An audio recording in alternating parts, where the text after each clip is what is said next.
আমি আব্দুল মান্নান প্রতি মাসে আমার আয়ের 5% দিয়ে আমি এই দল চালাই। রাইট। আমাদের হাজার হাজার নেতা কর্মীরা নিজেদের টাকা দিয়ে নিজেদের সম্পত্তি বিক্রি করে আমরা এই দল পরিচালনা করি। আমরা কারোর কাছ থেকে এভাবে জোর করে প্রেসার করে আমরা না, আপনারা প্রেসার করেন না তো, আপনারা ফোন করেন, ফোন করে বলেন সমস্যা আছে, তারপরে তারা টাকা দেন। প্লিজ খালিদ ভাই, থার্ড পার্টি অডিটের মাধ্যমে আপনারা কি এটা দেখাইতে পারবেন যে আপনারা আসলে নিজেদের মেম্বার চাঁদা কত, বাইরে থেকে কত চাঁদা আসে? আমাদের প্রতিটা আয় এবং ব্যয়ের কি আয় অডিট হয়, এবং থার্ড পার্টি না। আপনাকে ওয়েলকাম করলাম, আমি 1 ইয়ার আপনাকে আমন্ত্রণ করলাম, ক্যামেরা নিয়ে এসেন আমাদের পার্টি অফিসে, আপনারা দেখে যান আমরা কিভাবে এগুলো মেনটেন করি।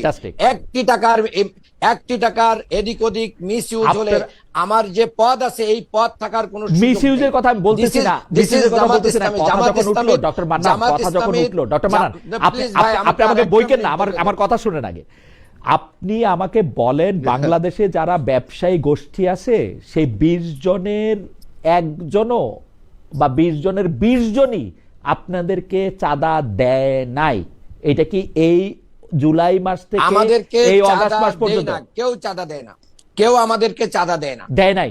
কেউ আমাদেরকে চাঁদা দেয় না। যেভাবে ভাইরা মানুষের কাছ থেকে চাঁদা গ্রহণ করে সেভাবে তো করে না তো। অভিযোগ দিয়েছে কোন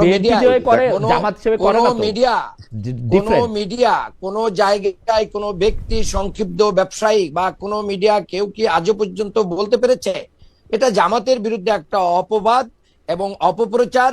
বরঞ্চ বিএনপি নিজের চাঁদাবাজি এবং লুটপাট ঠেকানোর জন্য এই কথাগুলো নতুন করে নিয়ে এসে একটা পরিবেশ তৈরি করতে চাচ্ছে। বাংলাদেশ জামাত ইসলামের 2 জন মন্ত্রী ছিলেন, তারা মন্ত্রী থাকা অবস্থায় আজও পর্যন্ত কেউ 1 টাকার দুর্নীতির সংবাদ আনতে পারেন নাই। কাজেই খালিদ ভাই এগুলো মানে দুর্ভাগ্যজনক। আমি হেলাল ভাইকে বলতে চাই, ডক্টর মান্নান কিন্তু উদাত্ত আহ্বান জানালেন, ওপেন এই টেলিভিশন উনি বললেন আমি ইচ্ছা করলে উনার ফিনান্সিয়াল নকদান বা জাবেদা বই দেখতে পারবো, কোত্থেকে আয় হইতেছে কোত্থেকে ব্যয় হইতেছে, থার্ড পার্টিও লাগবে না, যে কোনো সময় যেতে পারবে। এই কথাটা কি বিএনপির পক্ষে আসলে বলা সম্ভব কখনো? আমি তো বিএনপি তো জামাতের মতো আপনার এনজিও মার্কা সংগঠন না, বিএনপি জামাতের মতো ক্যাডার এনজিও তো খারাপও না। আপনাকে রাজনৈতিক দলগুলো, রাজনৈতিক দল এবং এনজিও এক জিনিস না। রাজনৈতিক দল মানে গণসংগঠন আর ক্যাডার ভিত্তিক সংগঠন এক জিনিস না, বুঝছেন? মান্নান যেভাবে বলছে ওটা তো মনে হচ্ছে একটা আপনার ওই যে কর্পোরেট একটা কোম্পানি, মানে কর্পোরেট কালচারটা চালু করেছে। ওই জন্যই বললাম যে এনজিও মার্কা সংগঠন রাজনীতি মানে দেশ পরিচালনার মতো একটা সংগঠন না।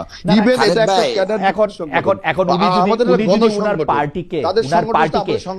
পার্টিকে উনার আয়ের 5% দিয়ে দেন, দিয়ে উনার পার্টিটা উনি করতে চান, সেইটাকে আপনি এনজিও মার্কা সংগঠন কি আপনি বলেন? এনজিও তে কি এমন হয়? পার্থক্যটা এই জায়গায়, কিছু সংখ্যক চাঁদা আছে যেটা হচ্ছে ইনস্টিটিউশনাল চাঁদাবাজি। যেমন ঢাকা শহরে ফুটপাথগুলি এখন কাদের দখলে? যেমন ধরা যাক যে ঢাকা শহরে আসলে ব্যাটারি চালিত রিক্সা চালাইতে হইলে এই মালিকের পাশাপাশি আর কাকে কত টাকা দিতে হয়। যেমন ঢাকা শহরে আসলে কোন থানায় কোন পুলিশের ওসি নিয়োগ পাবে, এইটা আসলে জামায়াত ঠিক করে নাকি বিএনপি ঠিক করে, এবং এটা আসলে চাঁদার বিনিময়ে ঠিক হয় নাকি এমনি ঠিক হয়?